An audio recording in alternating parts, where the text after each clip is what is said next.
All right, what's up? So today with Dr. Lyneil, we're gonna break down the Supercat machine. We're gonna talk about all the different benefits of this machine. Highly recommended video. I can't tell you how many freaking DMs I've gotten about how to use this Supercat, what it can do, and why it's nearly impossible to find these things. Now, the cool thing about this Supercat is, in my opinion, this machine could basically do everything you need as far as strength. You can hit just about every part of the force velocity curve with this one machine, and this thing will not break down. It's made out of solid steel. The only thing that really kind of wears down is the pads. This ramp, this is more of a custom piece. You don't need to have it, but it does help with more of the plyometric exercises, different foot positions. It does add a lot of benefit, but it's not absolutely necessary, and it's pretty easy to construct. So who invented this fucking thing? So this goes way back. Mike Maddox and Barney Fuller both were on the track team at the University of Graceland in Lyneil, Iowa. It was an NAIA school, and it's also the same school that Bruce Jenner went to school. They were all track athletes. Mike and Bruce particularly were Olympic level decathletes. And this is before the National Strength and Conditioning Association. This is in the late 60s. Soon enough, Bruce Jenner comes along and breaks all of Mike Maddox's records. Well, Mike leaves and basically ends up going to work for a company that sold isokinetics machines called Mini Gym. So Mini Gym was an original supplier of isokinetic equipment. So which is where Mike ended up developing these air governor accelerator, what was originally called the kangaroo jumper. So Mike and Barney didn't agree on the idea of using weight-loaded jumping exercises to improve athleticism. So Barney ends up developing this machine, and he took it on his own and developed a company called Powernetics. And this is a Powernetics machine. One of the reasons I can tell is because Gavin McMillan had sold some of these, and this one is not modified the way Gavin had been modifying his machines. A lot of people get this machine confused with a certain type of calf raise machine that you see at like your local gym. Sure. Or there's some squat machines that have an arm similar to this where you can kind of load up on the shoulders. And I loaded one up at a high school gym, right? I was just using their pool, and I went into the weight room because I saw it, and I was like, what would that feel like? And I just put like 10-pound plates on each side, and I just jumped up and down, and I immediately felt like a huge force go through my spine. It felt horrible, but it was like more shoulder loaded. So the way this mechanism is designed, I noticed that on impact in the amortization phase, there's a big drop off of that force, a drop off of that loading. Like, how exactly is that happening? Yeah, in a simple understanding, it's just designed with this lever arm to be cantilevered, so that does happen. So ultimately, that expression of that switching of directions is not going to be dampened like it would be on a barbell.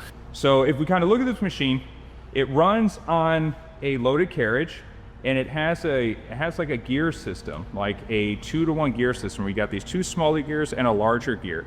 Now, I'm not an engineer, so I don't know exactly how the fuck this works, but it creates more eccentric force than concentric force, right? Especially when you do things that are more plyometric. So for some of you viewers out there, basically it means the downwards force is heavier than the upwards force, which has a ton of benefit when it comes to sports. A lot of sports movement, especially at velocity, is all about absorbing and re-expressing force. So this machine was kind of designed for exactly that. Now, the cool thing about this machine, like I said, you can do anything on this machine that you can think of, all different forms of strength. You can do isometric strength, so you can load up the carriage with a bunch of heavy plates, right? You can have someone assist, press down, or you can just load it up super heavy.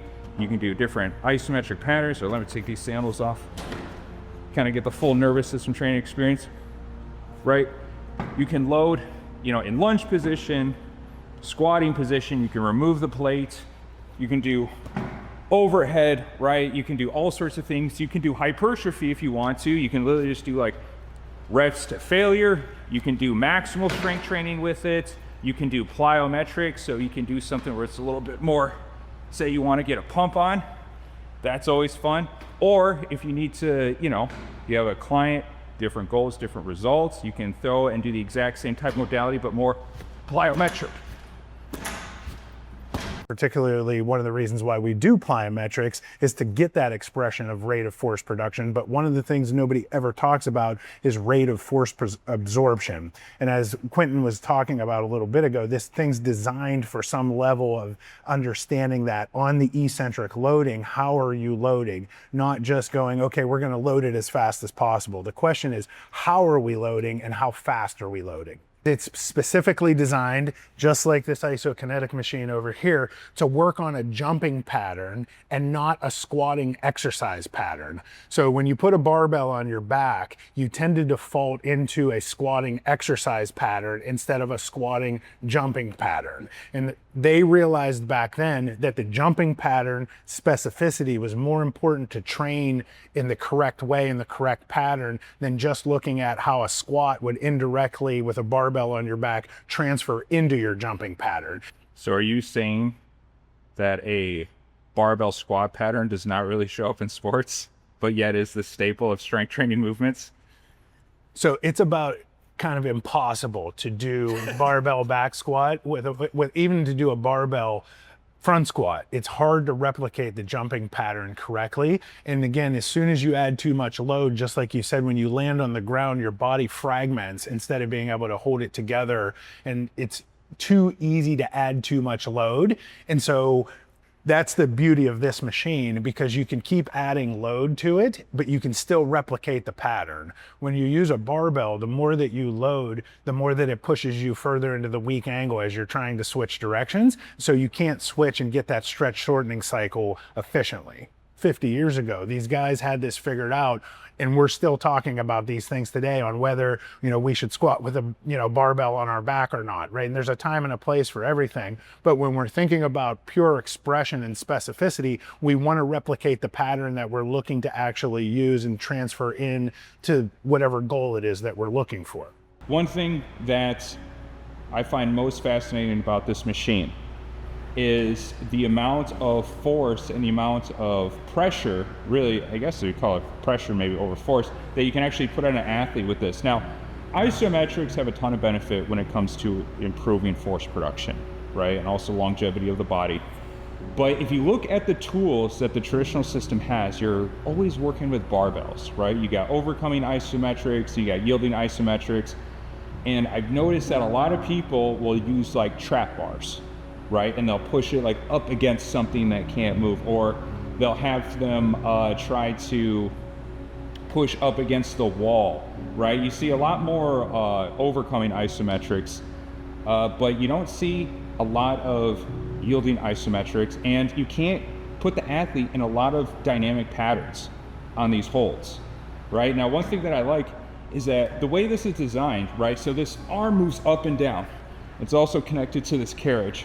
So if you had an athlete in this machine, you can have them get into any kind of position that you want, right? So when you get into the machine, right, you can have one leg here, one leg on the floor. You can go forefoot, you can go split, you can go like this, you can go like this. You got all these different foot patterns that you can even cross if you really want to get crazy, right? You can do all these different things, all these different foot patterns where you can develop isometric strength.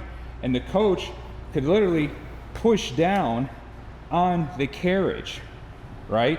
You can push down on the carriage, and that will apply force onto the athlete. And the cool thing is the coach can actually feel the upper limits of what the athlete can tolerate.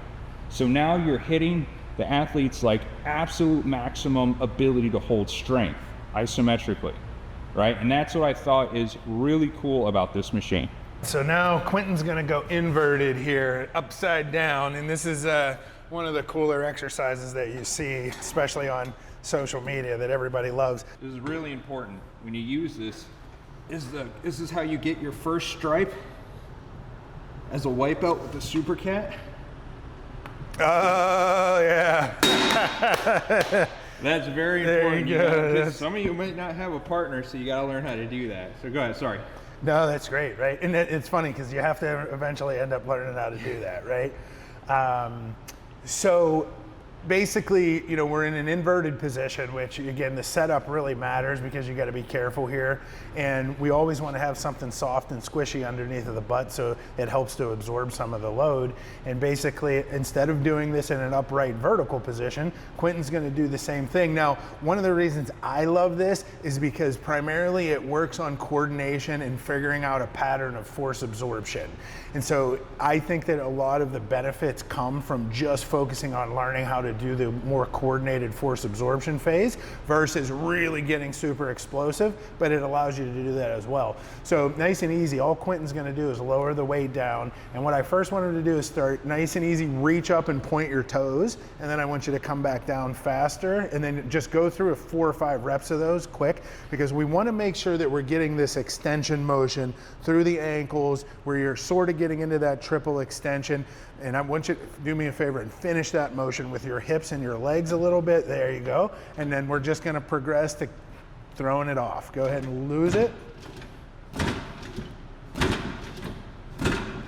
Now this sort of looks like it might be easy, and he's doing a really great job of this, but when that lever arm goes up so high, it's scary, right? And so people only drop it on their shin one time and they never do that again. So typically you don't want to throw this off as high as you possibly can. Initially you want to ease into it. And also we don't have any weight on here or anything, so it makes it easier for him to throw it really high. We should mention this for some of you coaches, go back to the position you were. Yeah. So you can go grab the arm, and I'm gonna throw it and pretend that I'm gonna miss it and just like save me a little bit. Oh, okay. You know what I'm saying? So you can kind of like spot the athlete, like go underhand on it.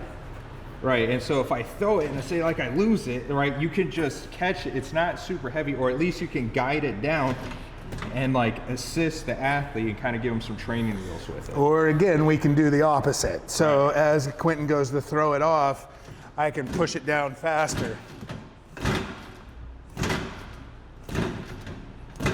Now, one of the things we really want to, go ahead and rest. We want to cue here is you're catching the pad like you're catching an egg.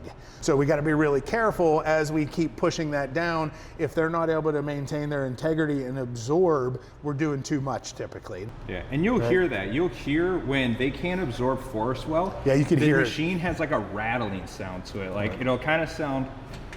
It sounds heavy. Right, it'll rattle. What you want is for it to sound nice and smooth, like,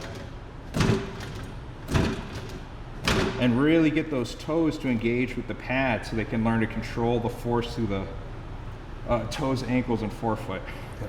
So what we're gonna do next is let's stick with the same pattern, and I'm gonna add the elastic band. Don't go with your hardest throw first, right? Ease into it a bit, right? Nice and easy on the first one. Get the timing, right? There you go.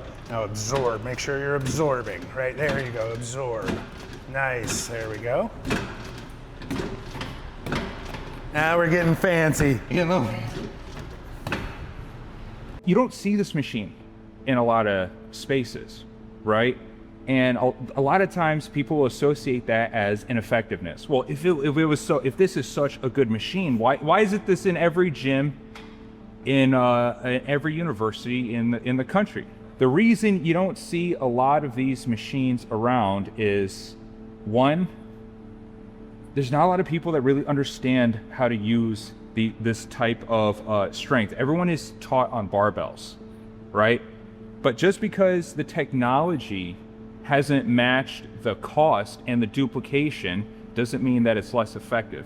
Now, I'll use the piano as an analogy. The piano basically reshaped classical music and music as we know it. It was the first musical machine to do like beat, tempo, rhythm, all at the same time, right? No other musical instrument can do that. The piano, which is one of the most staple machines in all of music, collected dust for almost 50 goddamn years in a basement in Italy, and no one played it. Eventually, musicians and conductors, they started experimenting with it, and they actually saw the benefit, and then they were actually able to come up with a way to duplicate it that was effective at cost. Barbells and weight plates, simple, cheap, you can mass produce them for all these gyms. This, a little bit more complex. It's one of the main reasons you don't see this type of machine in the NFL, the MLB, or in universities right now working with top-level athletes. Let's say you have an athlete where they can't extend through the toe. Usually, I notice athletes that tend to have tighter feet, higher arch feet, they have trouble really extending through the toes, right? They get a little stiff like this. So you can give me like some light resistance, but like real light. So you can kind of teach them how to go through the motion and push and push and push through the toe, and then it comes back down. And you kind of just teach the body how to use those parts, those parts of the feet. And then once they feel like they kind of understand like what to do with the technique, right? Then you can go into throws. Another thing that I've used this for is helping with Achilles issues. So I'll go up like this and go press down like real hard. Like an isometric?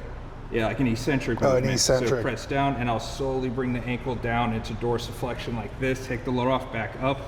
So you can do all sorts of eccentric loading like this. You can use the whole leg, like you can press down on the whole leg, slowly go down, right, back up. In my opinion, I don't think there's a strength machine that could give you, at least a barbell tool that can give you all these benefits in one. Right, so let's see this. Like, so I got 50 pounds on here, which isn't a lot of weight, right? But we're probably going to see a big difference. And one of the big differences is the sensation is going to be different when it hits his feet. So he has to do a little bit better of organizing himself to absorb the force and then throw it off again. There you go, smart. Ease into it.